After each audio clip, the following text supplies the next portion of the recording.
Vamos a estar utilizando la hoja que viene en sus boletines. Es la hoja con la que vamos siguiendo el mensaje. Y va a ser muy útil.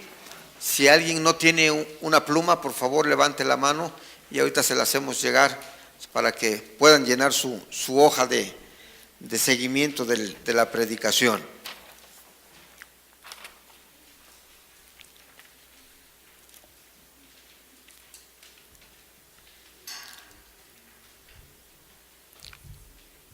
Un hombre llamó a su vecino para que le ayudara a mover una cama que se había atrancado en la entrada de su puerta. La puerta de su casa, por supuesto. Cuando el vecino llegó, empezaron a empujar y jalar durante varios minutos, cargando el pesado mueble hasta que terminaron exhaustos, hasta que vieron que la cama no se movía ni para atrás ni para adelante.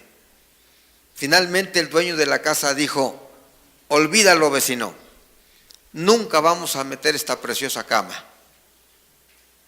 Entonces el vecino se para frente a él y con los brazos en la cintura le pregunta: ¿meterla? ¿Que no la estábamos sacando? Amados, qué interesante es cuando vemos situaciones que son tan fáciles de resolver y vemos ciertas complicaciones. El mensaje de esta mañana tiene que ver con una pregunta importante y viene ahí en su hoja de trabajo. ¿Qué dice esa pregunta? ¿Quiero hacer la voluntad de Dios? ¿Quiero hacer la voluntad de Dios? Generalmente nuestra respuesta es sí. Especialmente si estás en un grupo, algunas personas, nadie quiere decir no. No me cuesta nada decir que sí. Como querer, quiero. Como poder, quién sabe. Así que la mayoría de nosotros decimos sí. Y todos los que hemos sido llamados a ser hijos de Dios, de alguna manera queremos hacer su voluntad. Pero decimos, del dicho al hecho, hay un largo trecho. ¿Cierto? Sí, es cierto. Es cierto. Otras veces decimos querer hacer. Una cosa es querer hacer y otra cosa es hacer. Necesitamos acción. Recordemos que Dios es un Dios de orden, amados. La Biblia nos habla de un Dios de orden. Desde el primer capítulo del Génesis vemos cómo la creación llevó un orden. Dios es un Dios de orden. Cuando Dios te va a usar para sus propósitos, quiero decirte una cosa, amado. Él ya te escogió a ti desde antes de la fundación del mundo. Y no fue precisamente porque tú hiciste méritos destacables en tu vida. Todavía no nacías. Todavía tú ni siquiera sabías que un día Dios te iba a escoger. Pero Dios te escogió desde antes que tú nacieras.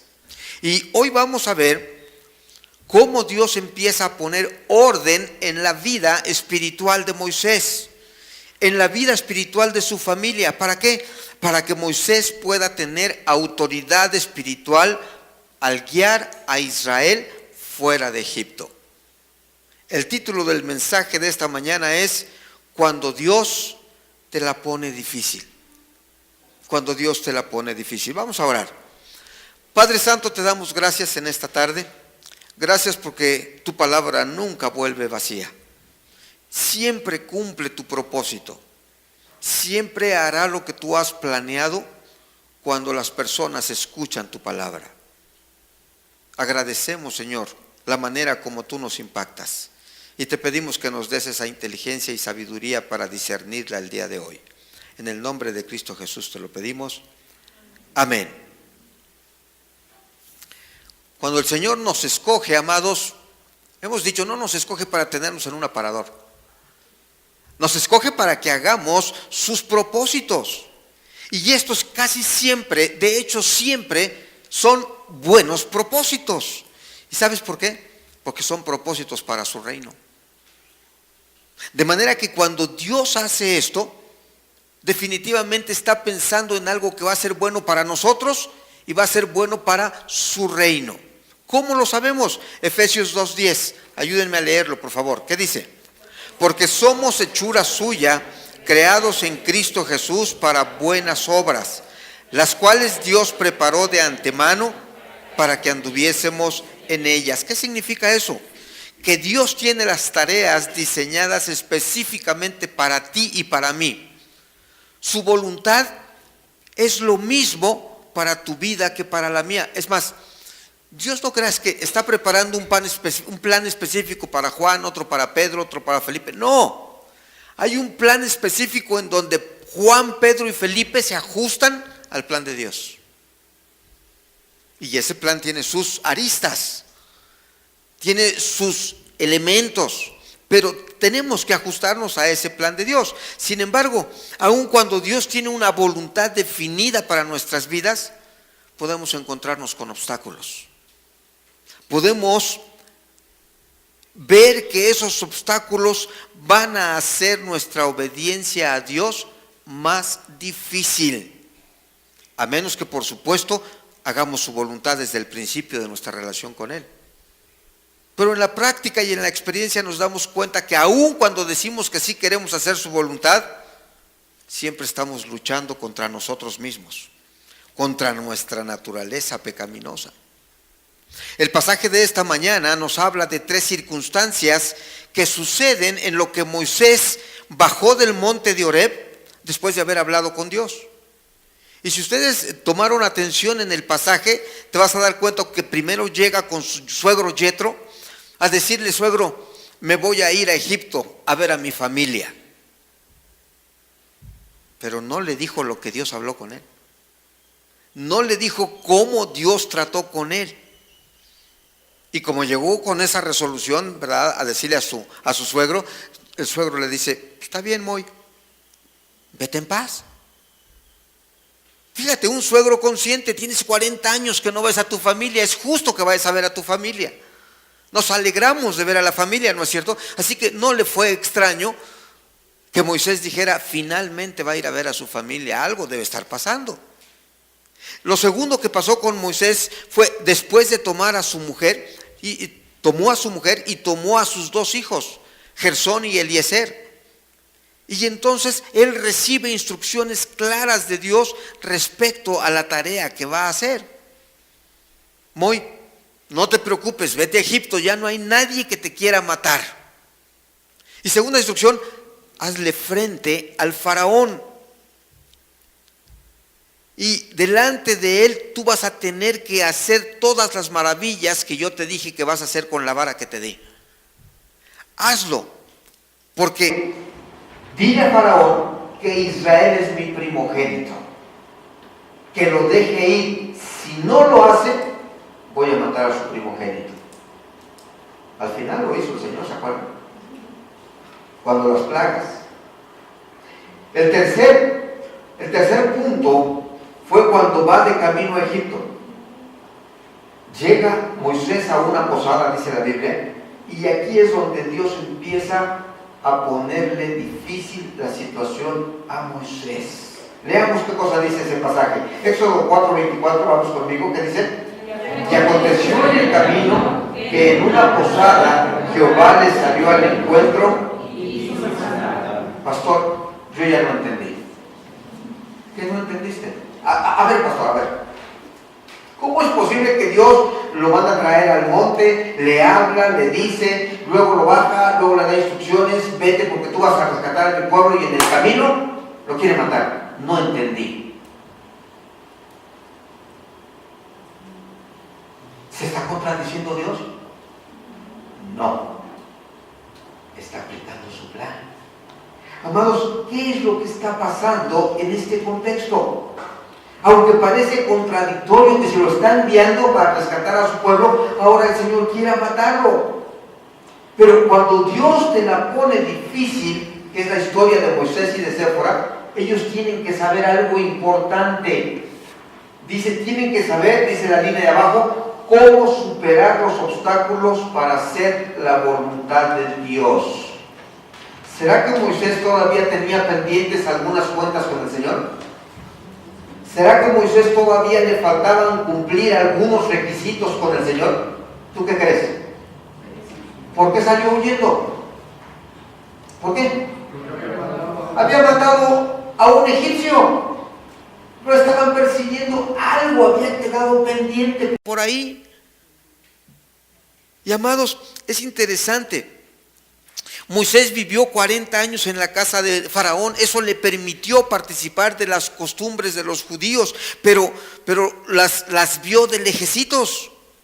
Sabía que eran su pueblo, pero él no estaba en palacio, no estaba practicando las costumbres de los judíos. Las conocía, pero no estaba practicándolas con cierta frecuencia. ¿A qué tipo de costumbres judías me refiero?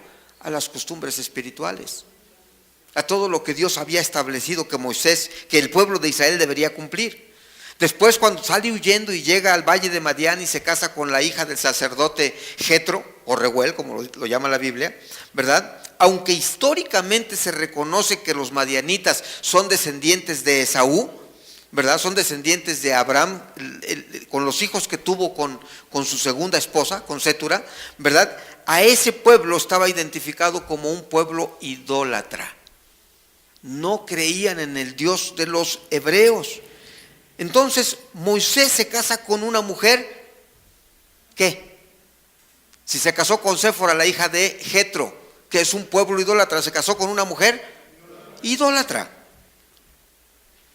Pensamiento, pues ¿qué importa?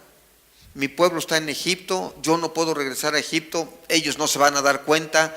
Bueno, la muchacha me gusta mucho y sí, pues estar solito por aquí huyendo, no está mi familia, pues yo necesito estar con alguien. No importa que sea idólatra.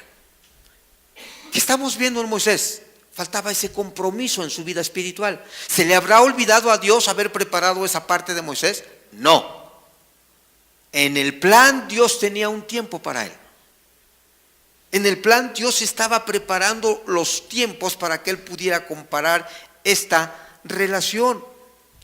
Entonces, como él se casó con una mujer idólatra, seguramente ella nunca estuvo de acuerdo con las costumbres judías, las que se hubiera acordado Moisés. ¿Te imaginas diciéndole a Séfora, Sefo, o Sefi, o Fori? ¿Cómo te gusta que le haya llamado? ¿Puchunguita? ¿Sapito? ¿Sabes qué? En mi pueblo, en nuestras costumbres, la promesa que Dios le hizo a Abraham, que es uno de mis antecesores, es que tenemos que circuncidar a los niños. ¿Qué? Hay que circuncidarlos, mi amor. ¿Qué te pasa? ¿Habrá mamás así? ¿Habrá esposas así? Claro, claro. Para nada parecía ser un acto sangriento y violento. Por eso ella dice, no iba con las costumbres de su esposa. Y como suele suceder en muchos casos, la esposa impuso su voluntad. ¿Qué dijo el Moy? Pues hay que llevar pues la fiesta en paz. No hay problema, pues total, sí son mis tradiciones y todo, pero aquí estamos en otro lado. Los mexicanos dicen a la tierra que fueres. Ha de haber dicho así.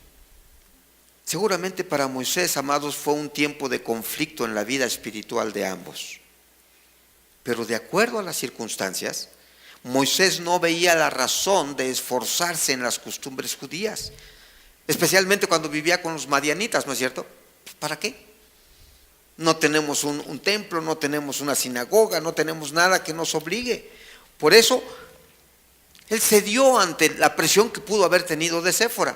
Pero ahora Moisés ya está en camino a Egipto y está justamente en una posada y parece ser que Moisés tiene una grave enfermedad. Y Moisés y Séfora entienden que esta enfermedad que puede causar su muerte viene de Dios.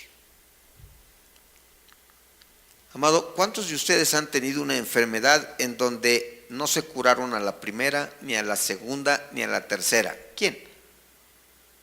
¿Quién que tenía una enfermedad así de repente se acuerdan? Hay que pedirle a Dios. ¿No es cierto? Y entonces te nace esa necesidad de pedir que Dios intervenga en tu vida. Esto es lo que está pasando a Moisés en el viaje, con la expectativa. Yo no sé cuántos de ustedes cuando se van de viaje van nerviosones, van así como con ese cambio de que me voy aquí, el rompimiento de tu rutina y hacer el viaje y llegar. A muchas personas los pone tensos, los pone estresados, ¿cierto? Aunque lo hagan repetidas veces. Imagínate a Moisés que tenía 40 años que no veía a su familia. Y en medio del camino, en la posada, enfermedad casi de muerte. Amados,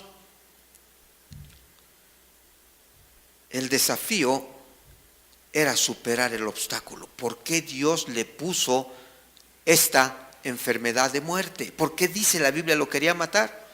Y aquí es donde llegamos a los puntos que vamos a aprender esta mañana. Número 1, dice, mi esposa debe estar espiritualmente unida a mí. Mi esposa debe estar espiritualmente unida a mí. Éxodo 4:25, ayúdenme a leerlo, por favor. ¿Qué dice? Entonces Séfora tomó un pedernal afilado y cortó el prepucio de su hijo y lo echó a sus pies diciendo, a la verdad, tú me eres un esposo. Dicen los teólogos que este pasaje donde dice, en una posada Jehová le salió al encuentro y quiso matarlo, tiene que ver con la oportunidad que Dios le dio a Moisés y a Séfora de estar en orden con Dios. ¿Por qué? ¿Por qué, pastor? ¿Cómo podría un hebreo crecido con el faraón durante 40 años, después huir como asesino por otros 40 años, estar casado con una mujer idólatra? ¿Cómo podía ser la persona que Dios enviaría a rescatar a su pueblo de la esclavitud? Se los voy a poner de otra manera. ¿Cómo puede un pastor venir a hacerse cargo de una iglesia con una esposa idólatra? Una esposa que no cree en este Dios, que no va a compartir ese ministerio. ¿Sería aceptable? No.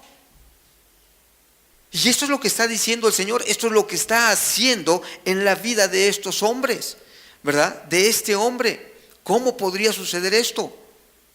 ¿Qué méritos había hecho? Amados, ¿qué vemos aquí? Dios estaba haciendo ajustes en la vida de Moisés y tiene que hacerlo al borde de la muerte. ¿Para qué? Para que Séfora, la esposa, reaccionara en entender el propósito de Dios en la vida espiritual de su familia.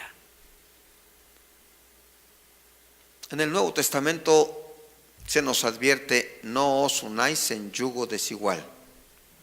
Porque ¿qué tienen en común las personas que se casan en yugo desigual? Y al final nos previene, al final va a haber problemas. Y cuando hablamos de yugo desigual estamos hablando precisamente de la fe. El Señor Jesús lo advirtió. Pregunta, ¿cómo pudo salvar su vida Moisés? ¿Cómo la salvó? Muy simple. Gracias a que Séfora circuncidó a su hijo. Fíjate, el versículo es bien rápido, lo lees rapidísimo. Ya cayó ahí de muerte y luego Séfora agarra al chamaco, ¿verdad? Agarra un pedernal afilado, ¡pum! Y le corta el pedazo de pellejo y lo tira a sus pies. ¿Qué te hace sentir que lo tiró a sus pies? ¿Estaba contenta? ¿Tú crees que ella estaba contenta y estaba convencida de lo que había hecho? Probablemente no. Probablemente no. Pero para entenderlo mejor, recordemos que en Génesis 17 Dios establece una señal muy especial para identificar a su pueblo. Génesis 17, 10 y 11. Vamos conmigo, ¿qué dice? Este es mi pacto, que guardaréis entre mí y vosotros y tu descendencia después de ti. Será circuncidado todo varón de entre vosotros. Circuncidaréis pues la carne de vuestro prepucio y será por señal del pacto entre mí y vosotros. ¿Cómo podía Moisés ser líder de los hebreos si no había cumplido con la señal de pacto de Dios con sus hijos? Especialmente con ese hijo que no había sido circuncidado. Especialmente si su esposa es idólatra. ¿Te das cuenta, amado? Dios está poniendo a Moisés y a Séfora en una situación difícil. ¿Cómo lo arreglamos tú y yo, Sefi? ¿Sabes qué, Moisés? Y ya cuando le dice Moisés, tú ya sabes, ¿no? Ya no le dijiste mi amor, ya no le dijiste Moy, ya no le dijiste papuchis. No, o sea, Moisés, es que estás enojada. ¿Sabes qué, Moisés? No estoy de acuerdo. Pero seguramente en ese marcado enojo, amados, Séfora accedió a ser parte de la familia espiritual. Ella tomó la iniciativa, según la Biblia, de circuncidar a su hijo. Pastor, ¿y cuál de los dos circuncidó? Pareciera ser que al menor de los dos. Uno era Gersón y el otro era Eliezer. Y seguramente se entiende que había circuncidado a Eliezer, porque Gersón ya había sido circuncidado. Pero al final del versículo 25 es muy revelador, porque ella le dice: a la verdad, tú me eres un esposo de... ¿Tú crees que esa es una declaración de felicitación? ¿Cómo a qué te suena? Reproche. Se me hace raro porque las esposas generalmente no reprochan, pero Séfora sí. Probablemente en ese entorno ella entendió, aunque le haya sido un tanto difícil. Amados, esta es la parte interesante, porque todo parece ser que Séfora está culpando a Moisés por la sangre derramada de su hijo. Pero aún así accedió a ser parte del plan de Dios. Antes de que avanzaran más, Moisés y su familia tenían que obedecer completamente los mandamientos de Dios. Y sabes una cosa, en el Antiguo Testamento, cuando no circuncidaban a un hijo, eso significaba perder las bendiciones de Dios para los padres y para sus descendientes. Y la gente, los hebreos, lo tenían perfectamente claro en sus vidas. Y esto hizo que Moisés muy pronto aprendería que desobedecer a Dios era aún más peligroso que enfrentarse a un faraón egipcio. Lo tendría que aprender. Ahora, déjame preguntarte, varón, para los varones que están aquí, ¿tú estás obedeciendo a Dios? ¿Estás haciendo su voluntad? ¿Estás guiando a tu familia? Eso fue para los varones casados. Y los solteros dijeron: ya me la libré. A mí no me preguntaron, a ti te pregunto, ¿te estás preparando para guiar a tu familia, para obedecer a Dios? Porque esa obediencia empieza desde antes que tienes el compromiso de una familia. Mujer casada, ¿estás haciendo la voluntad de Dios? ¿Estás ayudando a tu esposo a hacer la voluntad de Dios? Y las solteras que dicen: ya me libré. No, también tienes que prepararte para entender que cuando dijo el Señor: te haré ayuda idónea, le vas a ayudar a que Él cumpla con el propósito principal del hombre, que es glorificar a Dios y gozar de Él para siempre. Amados, eso tuvieron que hacer Moisés y Séfora, ajustar sus vidas a la voluntad de Dios. Y eso los llevó al segundo obstáculo que tenían que superar. Número 2, ¿cuál fue el segundo obstáculo? Evitar el miedo a ser rechazado por obedecer a Dios. ¿Cuántos de ustedes se han sentido rechazados por querer hacer la voluntad de Dios? ¿Y sabes qué? A veces es muy duro. Cuando tú tienes que tomar una decisión entre agradar a Dios y agradar al mundo, parece que así de manera natural la balanza está haciendo así, mira, ay, ay, y te cuesta trabajo, así como en las vencidas. Ay, ay, ay. Y al final muchos terminan por buscar la aprobación del mundo. Este fue el obstáculo que Séfora y Moisés tenían que vencer. ¿Por qué crees que Moisés no había realizado la circuncisión de Eliezer? Yo creo que era un poquito porque él tuvo miedo de perder a Séfora. Seguramente. O tuvo miedo de tener conflictos constantes con Séfora, que es muy rarísimo que eso suceda entre los esposos. Pero seguramente eso tuvo miedo. Ahora, déjame decirte una cosa. El miedo, dice ahí, produce un sentimiento que te impide hacer lo que debes hacer o una actitud que justifica por qué no hacer lo que debes hacer. Pastor, ¿y el miedo puede ser legítimo? Absolutamente. ¿Sabes por qué sentimos miedo? Porque Dios puso ese dispositivo como una alarma, como una prevención. Pero a nosotros nos toca decidir cuánto miedo y cuánto tiempo vas a querer tener miedo. ¿Sabes por qué lo hizo el Señor? Porque es justamente con esos miedos cuando tú tienes que aprender a depender del que te creó.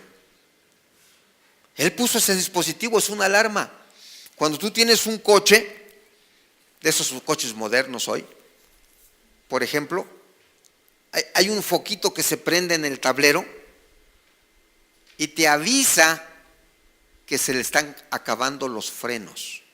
Te avisa con suficiente tiempo para que tengas tal vez un mes, mes y medio, para poderle cambiar los frenos. ¡Qué bueno! El miedo es así, es un dispositivo que Dios puso en nosotros para alertarnos, para que tengamos ese cuidado de saber que algo nos va a obligar a tomar una buena o mala decisión. Ahora, déjame decirte algo que es interesante. El miedo produce una actitud que justifica por qué no hacer lo que debo hacer. Hay personas que reaccionan al miedo de manera negativa, no, ni le entro. En lugar de tener la confianza o buscar la solución. El miedo ha estado presente a lo largo de la historia de Israel. El miedo ha estado a menudo en el corazón de la desobediencia. Y déjame darte un ejemplo. ¿Recuerdan ustedes cuando los israelitas estaban a punto de entrar en la tierra prometida la primera vez? Dios le dice a Moisés, envía 12 espías a reconocer la tierra que vas a ocupar. Y que regresen y que te den un informe. Y entonces, después de 40 días, estos 12 hombres regresaron y dieron su informe al pueblo. Números 13:30, ayúdame a leerlo, ¿qué dice? Entonces Caleb hizo callar al pueblo delante de Moisés y dijo, subamos luego y tomemos posesión de ella, porque más podremos nosotros que ellos. ¿Sabes qué? Caleb y Josué dijeron, tomemos la tierra prometida. Y era una declaración basada en la confianza en Dios. Pero no mandaron a 2, mandaron a 12, uno de cada una de las tribus de Israel. Y los otros 10 tuvieron una respuesta diferente. Números 13:31 al 33, ayúdame, ¿qué dice? No podremos subir contra aquel pueblo porque es más fuerte que nosotros. Y hablaron mal entre los hijos de Israel de la tierra que habían reconocido, diciendo, la tierra por donde pasamos para reconocerla es tierra que traga a sus moradores, y todo el pueblo que vimos en medio de ella son hombres de grande estatura. También, damos la vuelta a la hoja, también vimos allí gigantes, hijos de Anac, raza de los gigantes, y éramos nosotros a nuestro parecer como langostas, y así les parecimos a ellos. ¿Qué decía el informe de los 10? ¿Sabes qué estaba diciendo? Pues la verdad es que nuestro Dios no puede ser tan poderoso como para vencer a los gigantes. La verdad es que Dios no puede ser tan poderoso como para que seamos moradores dignos en esas tierras. ¿Qué los motivó? Tuvieron miedo. ¿A quién? A los gigantes. A esos que vieron en ese y que dieron nota de ese informe negativo. Amados, qué interesante. ¿Ves lo que puede hacer el miedo? Y este es uno de los grandes hombres de la Biblia. Tenemos una línea que dice abajo: el miedo me impide hacer y cumplir la voluntad de Dios. El miedo me impide hacer y cumplir la voluntad de Dios. ¿Cuántas veces, amados, dejamos de hacer la voluntad de Dios porque otros nos rechazan? ¿Cuántas? Nos da miedo que sepan que somos cristianos. Nos da miedo que no hacemos lo que los demás hacen. ¿Sabes por qué? Porque no queremos ser rechazados. Y muchos de nosotros preferimos no decir que somos cristianos.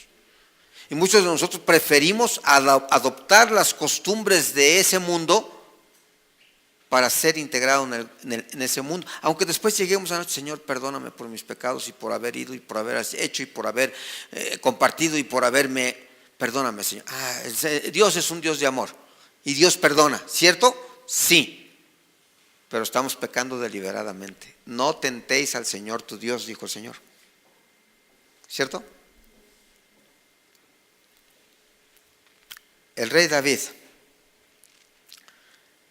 nos da una oración de fe, amados. Salmos 34, 7 al 9. ¿Qué dice? El ángel de Jehová acampa alrededor de los que le temen y los defiende. Gustad y ved que es bueno Jehová. Dichoso el hombre que confía en él. Temed a Jehová vosotros sus santos, pues nada falta a los que le temen. ¿Por qué crees que Séfora aceptó circuncidar a Eliezer? Porque tuvo miedo. Tuvo miedo de perder a Moisés. Si Moisés se muere, ¿cómo queda ella? Viuda, desamparada. A lo mejor se regresa con su papá, pero ¿cuántas señoras están esperando que se muera su marido? No me contesten, por favor.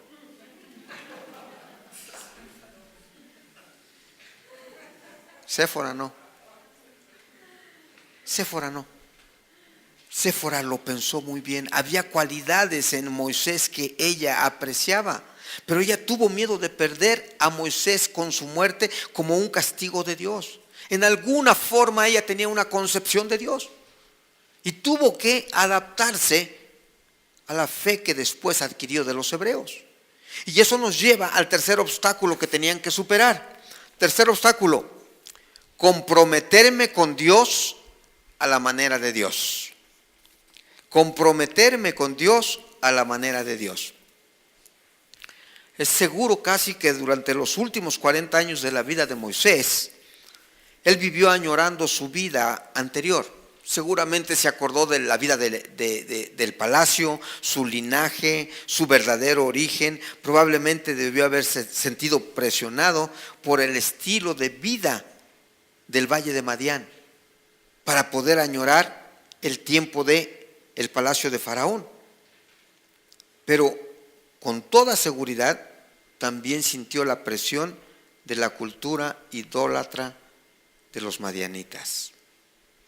Amados, en Nuevo Amanecer tenemos esta declaración: sin compromiso no hay crecimiento. Ayúdenme a recordarla: sin compromiso no hay crecimiento. Por eso este tercer obstáculo era comprometerme con Dios a la manera de Dios. Cuando no tengo compromiso, tenemos esa línea ahí que dice: cuando no tengo compromiso con Dios, es muy fácil aceptar otras doctrinas. Otras doctrinas, con que me hablen bonito, con que usen la Biblia y con que me vean con uno que otro versículo, va a sonar espiritual. Pero mientras tú no tengas compromiso con el Señor, eres vulnerable para seguir otras doctrinas. Amados, podemos aceptar otras posturas, otros criterios. Inclusive podemos aceptar que estamos equivocados en creer en Jesucristo como nuestro Salvador. cuando nosotros estamos escuchando otras doctrinas. Y ¿sabes una cosa? Dios nos prueba en muchas maneras. Dios permite que pasen estas cosas.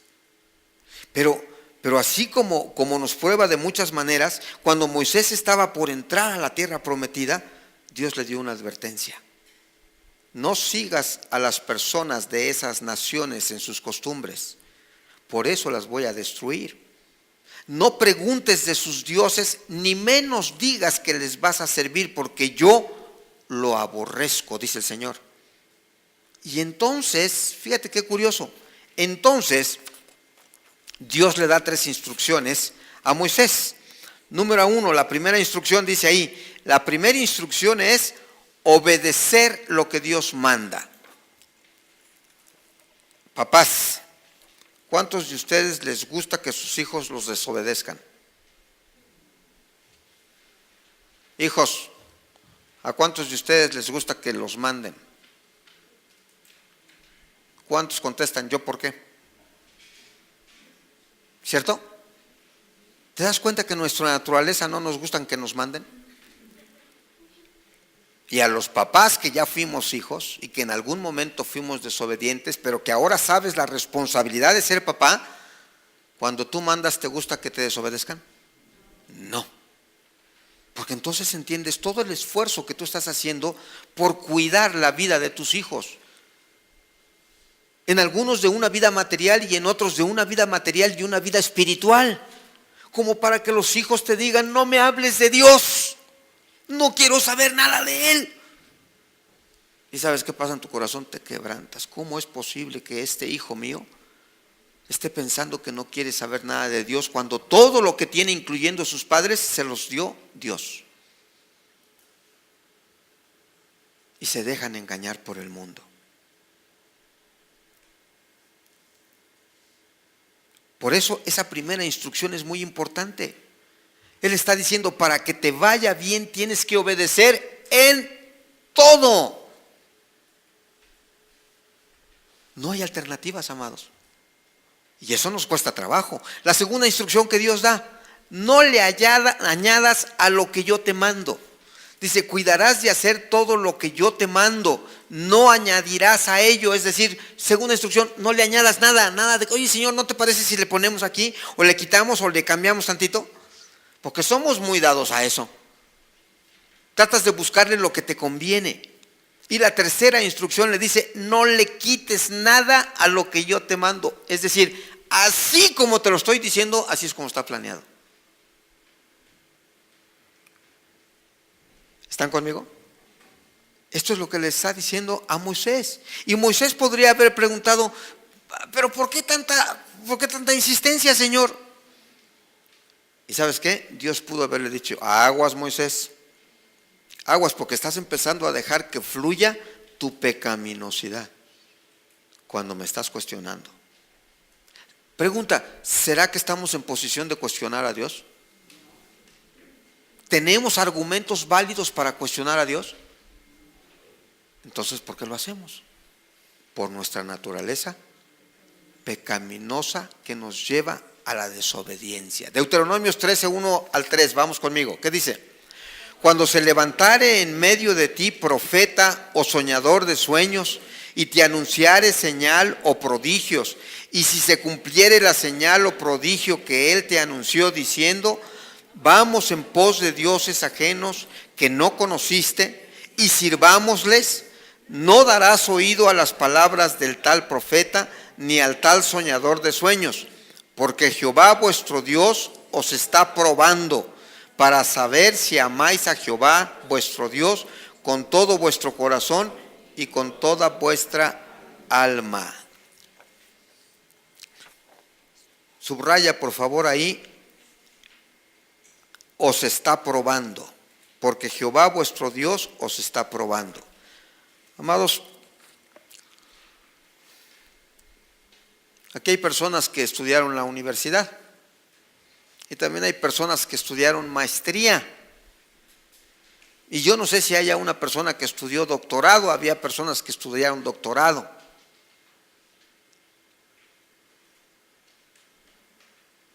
en cada periodo de su aprendizaje tuvieron que presentar pruebas, ¿cierto? ¿A todos nos gusta el periodo de pruebas? Yo recuerdo cuando llegábamos, llegaba el maestro así como, ¡pum! Una hoja, hay examen. ¡Ah! Y todos, ¿examen? ¿Cómo te ponías? Examen, va a haber examen. Está siendo probado. Está siendo probado y en todos los años de nuestra vida, lo que nosotros recordamos más son los exámenes de la escuela. Pero eso es en nuestra formación académica. Dios utiliza otras maneras de probarnos para saber si verdaderamente nuestra fe es real, si nuestra obediencia es real, si nuestra actitud hacia Él es real. Por eso, ¿verdad? Encontramos dos instrucciones que Dios le da a Moisés. Le dice, no escucharás las palabras de un falso profeta. Dios le está advirtiendo a Moisés, van a venir personas que te van a seducir con prodigios, con señales y vas a ver que se cumplen. Pero te van a decir, apártate de tu Dios y vamos a servirle a otros dioses. No escuches las palabras de un falso profeta. ¿Sabes que en nuestros días todavía hay este tipo de personas? Hay quienes están tratando de distraerte de Dios, apartarte de Dios, evitar que tengas un compromiso con Dios. ¿Y sabes qué? Te persuaden para que tengas un compromiso con ellos, en lugar de tener un compromiso con Dios. Y amados, Dios está diciendo, cuando te comprometes conmigo, solo escucharás mi voz. Y ahí viene la segunda instrucción. Dios permite que hable el falso profeta porque está probando si le amo íntegramente. Dios permite que hable el falso profeta porque está probando si le amo íntegramente. ¿Qué significa amarle íntegramente? En el gran mandamiento dice, amarás al Señor tu Dios de todo tu corazón, con toda tu alma y con toda tu mente. Eso es un amor integral. No se trata de que lo ames tantito nada más con tu corazón, pero no con tu alma. O con tu mente, pero sin tu corazón y sin tu alma. Dice, no, el amor a mí tiene que ser integral, tiene que ser todo lo que tú eres. Con todo tu corazón, con toda tu alma y con toda tu mente. ¿Te das cuenta, amado? Dios está probando no solo si le amas, está probando si le amas como Él lo estableció, con todo tu corazón y con toda tu alma. Ahora, déjame hacerte algunas preguntas, amado. Y son preguntas que tienen que hacernos reflexionar. ¿Cómo puedes obedecer a Dios en lo que te manda y saber quién es un falso profeta? Es una buena pregunta, ¿no te parece? ¿Cómo hacer para no escucharlo y pasar la prueba que Dios me pone? Para saber si le amo de todo mi corazón y de toda mi alma. ¿Cómo? Es muy simple. Dios quiere compromiso, amado. Se debe comprometer la vida a Dios bajo las condiciones de Dios y no bajo nuestras propias condiciones. ¿Sabes por qué? Porque Dios es un Dios de pactos. No puedes condicionar a Dios, no puedo condicionar. ¿Sabes qué, Señor? Te voy a seguir si me haces millonario. ¿Qué va a pasar? ¿Cómo cuánto quieres? Así te va a preguntar Dios, como ¿por cuántos millones ya me puedes seguir? ¿Así nos dice el Señor? No, no lo podemos condicionar, amados. Y a veces eso es lo que hacemos.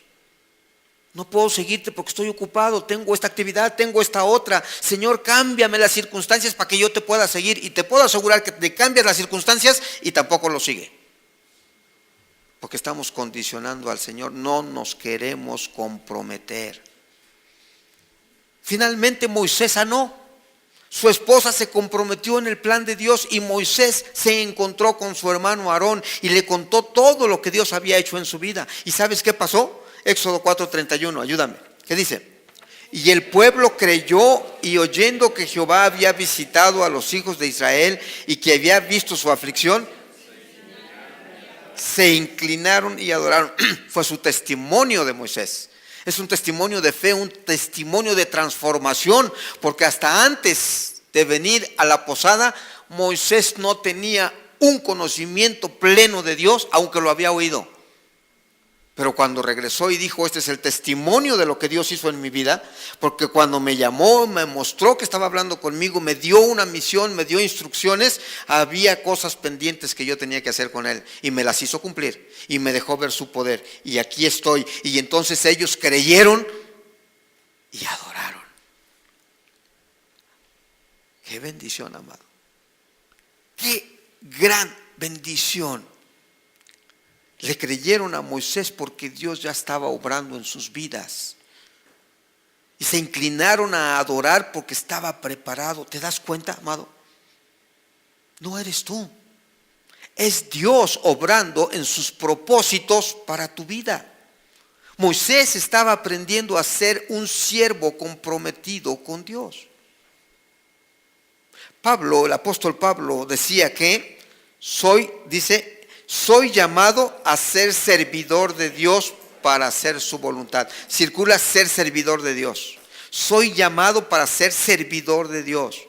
Y la enseñanza es, amado, debo comprometerme con Dios, en la obra de Dios, bajo las condiciones de Dios. Aguas cuando queremos condicionar a Dios, o cuando otros nos presentan un mensaje diferente utilizando la palabra de Dios. Porque si no hemos hecho el compromiso con nuestro Dios, vamos a caer. Así sucedió con Eva en el huerto del Edén. Más de 80 años conviviendo con Dios en el paraíso de las 4 relaciones perfectas. Y un buen día, después de que hablaba Dios con ellos todas las mañanas, llegó la serpiente y le propuso y la persuadió, y decidió oír a la serpiente en lugar de Dios. Es fácil escuchar otras voces. Y el Señor dice: no escuches a los falsos profetas. Amados, formar una familia espiritualmente unida, sin miedo al rechazo y comprometidos en la voluntad de Dios, es el propósito de la educación, de la enseñanza que recibimos en Nuevo Amanecer. Por eso aquí en Nuevo Amanecer siempre tenemos ese eslogan: sin compromiso no hay crecimiento. Cuando Dios te la pone difícil, está formando tu carácter y está edificando tu compromiso con Dios a la manera de Dios. Vamos a orar.